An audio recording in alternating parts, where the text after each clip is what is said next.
Ujele ngulomunye wabadlali labadlali esikhathi lesidze ku Premier Soccer League eNingizimu Afrika.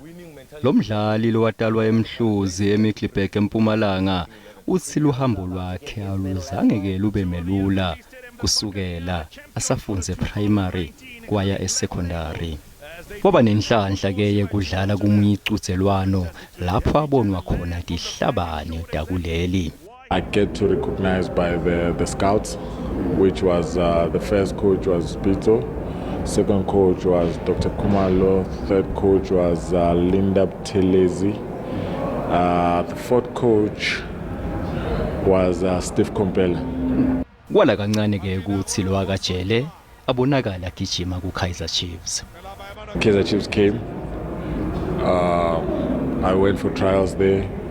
When times I have to go to Kaizer Chiefs. Then Pirate came.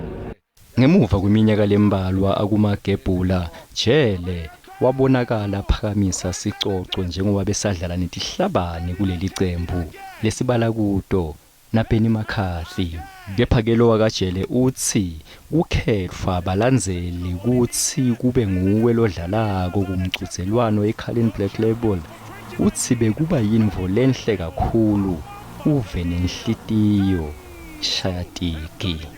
I'm grateful for the fans. I'm grateful for Khaleni Black Label for the initiative that they did, you know, giving the fans the power to select, to do substitution, you know. So yeah, I think I was blessed to be there.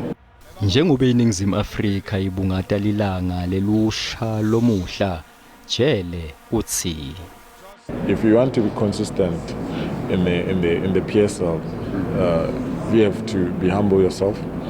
You have to respect people. You have to work more harder. You know, do some extra training on your own. Pray a lot. You know, pray. Don't be ashamed to pray.